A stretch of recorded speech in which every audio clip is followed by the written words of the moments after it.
अस्सलामुअलैकुम मेरी प्यारी यूट्यूब फैमिली। आज मैं लेके आई हूँ आलू उबले हुए आलू से बनने वाली बहुत ही ज़बरदस्त अनोखी रेसिपी। कि इतनी ज़्यादा ज़बरदस्त रेसिपी है, इतनी ज़्यादा लजीज लज्जतदार टेस्टी अनोखी रेसिपी है कि इस रेसिपी को देख कर ना आप तुरंत ही बनाना स्टार्ट कर दोगे।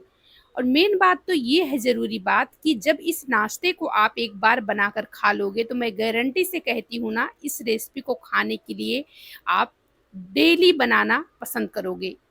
बनाने में भी इतना आसान है, इतना मतलब कोई झंझट नहीं इस रेसिपी को बनाने में, लेकिन खाने में उससे कई गुना ज़्यादा टेस्टी है। ये रेसिपी समोसे, कचौड़ी, पकौड़ी सबको फीका कर दी है, इतनी ज़बरदस्त रेसिपी है।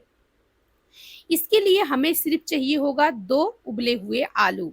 तो यहाँ पर मैंने आलू को उबाल लिया है, आप देख सकते हैं। आलू उबालने के बाद में आलू को छील लेते हैं, उसके बाद हम वीडियो में आगे बढ़ते हैं। लेकिन उससे पहले मैं आप लोगों से रिक्वेस्ट करती हूँ कि अगर पूरी वीडियो देखने के बाद अगर आप लोगों को अच्छी लगे तो वीडियो को सिर्फ अपने तक ही ना रखें, वीडियो को ज़्यादा से ज़्यादा लाइक और शेयर ज़रूर कर दें ताकि सबको बनाने खाने का मौका मिले।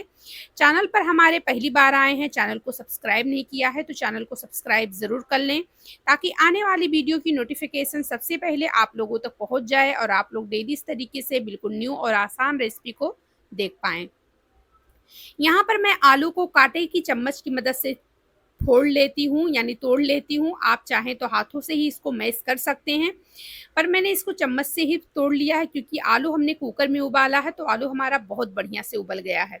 अब इसमें हम टेस्ट के मुताबिक नमक डालेंगे, थोड़ी सी मिर्ची पाउडर डालेंगे। यहाँ पर मैं 1 चम्मच भर कर कुटी हुई हरी मिर्च डाल दी हूँ। इसके बाद में इसमें मैं थोड़ी सी धनिया पाउडर डाल दी हूँ। इसके बाद में इसमें मैं डाल दी हूँ 1 चम्मच सफ़ेद तिल। इससे हमारी रेसिपी के अंदर क्रंच आएगा। जब रेसिपी दांतों के नीचे आएगी तो ये बहुत ही ज़्यादा ज़बरदस्त लगेगी। उसके बाद में इसमें मैं डाल दी हूँ हरा धनिया बारीक कट करके, और उसके बाद में इसमें मैं डाल दी हूँ चाट मसाला।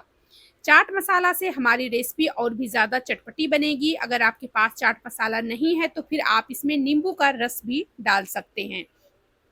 उसके बाद बारीक कटा हुआ इसमें प्याज डालेंगे और उसके बाद में इनको बढ़िया से मिक्स करेंगे। सारी चीज़ों को आपस में अच्छे से मिक्स करना है ताकि कहीं भी कोई चीज़ ना छूटे। एकदम बढ़िया से सारे मसाले वगैरह सब कुछ, धनिया, प्याज, जितने भी हमने इसमें चीज़ें डाली हैं, सारे मसाले वगैरह हमारे अच्छे से मिक्स हो जाएं। इस तरीके से हमें इनको मिक्स करना है।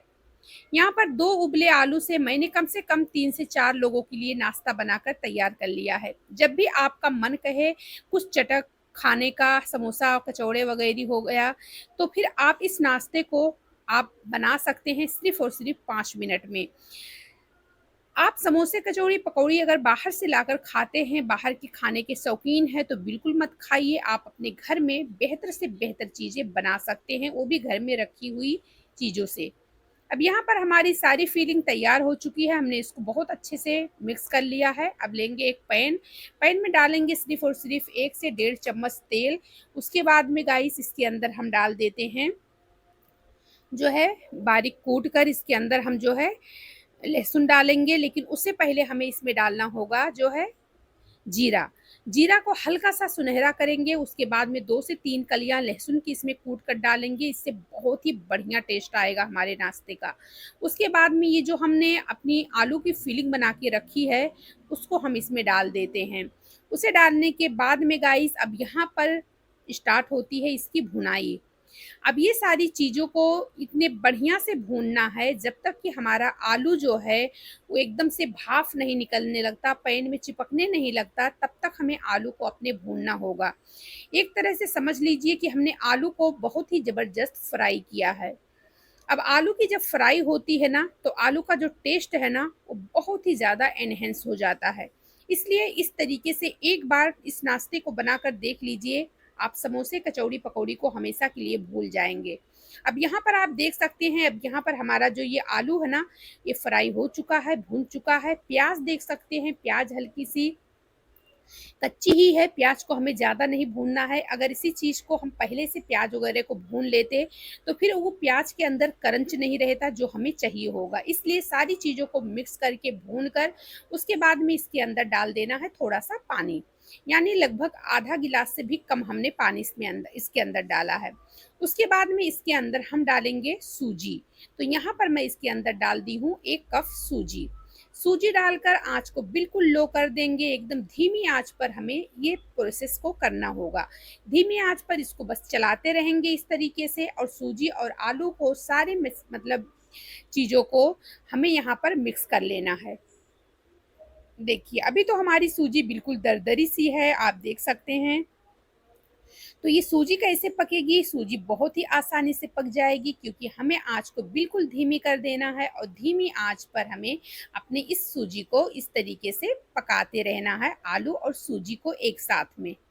ये देखिए गाइस, बिल्कुल इस तरीके से इसको हम चलाते रहेंगे इस तरीके से, और यहाँ पर भाप की वजह से हमारी सूजी जो है वो गल जाएगी। अगर आपको ऐसा लगे कि पानी कम है, सूजी नहीं गलेगी, तो बस आप इसमें 2 से 4 चम्मच पानी फिर से डाल दीजिए और उसके बाद में इसको चलाते रहिए। इस तरीके से जब आप इसको चलाते रहेंगे तो ये हमारी सूजी बहुत अच्छे से गल जाएगी। जैसे कि आप वीडियो में देख ही पा रहे होंगे, बिल्कुल नहीं दरदरा लग रही है, सूजी बहुत अच्छे से गल गई है, आप देख सकते हैं।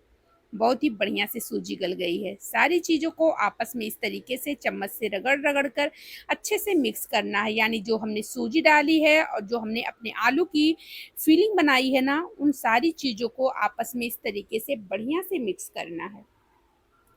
अब सारी चीज़ें देख सकते हैं बहुत अच्छे से मिक्स हो गई हैं।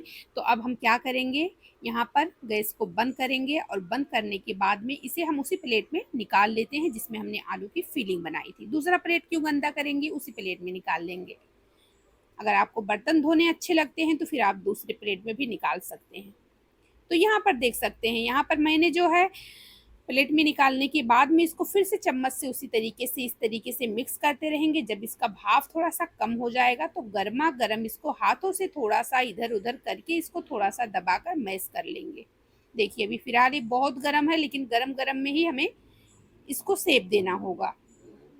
तो चलिए मैं यहाँ पर बिल्कुल आसान शेप दे रही हूँ, जैसे कि टिक्की की शेप हो गई। तो देखिए इस तरीके से यहाँ पर नींबू से थोड़ा सा बड़ा साइज का जो है यहाँ पर मैं अपनी फिलिंग लूँगी जो मैंने बनाई है। उसके बाद में यहाँ पर इस तरीके से को उसको गर्मा गर्म इस तरीके से इसको मैश करते रहेंगे हाथों से, यानी से, और इसको हम शेप देते रहेंगे। आप दूसरा शेप भी दे सकते हैं, फिंगर शेप में बना सकते हैं, बॉक्स शेप में बना सकते हैं, लेकिन यहाँ पर मैंने बहुत ही आसानी से टिक्की शेप में बनाया है। सारे सेब को बनाकर तैयार कर लेते हैं। अगर आप गाइस मेरी तरह ना समोसे कचौड़ी पकौड़ी खाने के शौकीन है ना, तो यकीन मानिए ये नाश्ता बहुत ही ज़बरदस्त है। हल्की-फुल्की शाम की भूख हो, अगर चाय के साथ में कुछ चटपटा खाना चाहते हैं, या आपके घर कोई मेहमान आ जाएँ, आपके समझ में नहीं आ रहा है क्या बनाएँ, तो फटाफट आप 5 मिनट में इस नाश्ते को बनाकर अपने मेहमानों को खिला सकते हैं। मेहमान भी खुश हो जाएँगे, क्योंकि इसका टेस्ट ऐसा है ना कि मैं आपको जितना भी इसकी तारीफ़ करूँ उतना कम होगी। समोसे कचौड़ी तो इसके आगे फीके पड़ने वाले हैं गाइस, इतनी ज़बरदस्त रेसिपी है। जब मैंने इस रेसिपी को बनाई ना, तो मुझे खुद नहीं यकीन हुआ कि वाक़ई में इतनी ज़बरदस्त रेसिपी बन सकती है आलू और सूजी से। सिर्फ़ 2 चीज़ों से इतनी ज़बरदस्त रेसिपी बन सकती है। तो प्लीज़ आप मेरे कहने से एक बार बनाकर देखें, ये रेसिपी सबको बहुत पसंद आएगी। अब यहाँ पर आप देख सकते हैं, यहाँ पर हमने जो है तेल को गरम किया है और गरम तेल में हम डाल देते हैं अपने इस नाश्ते को फ्राई करने के लिए।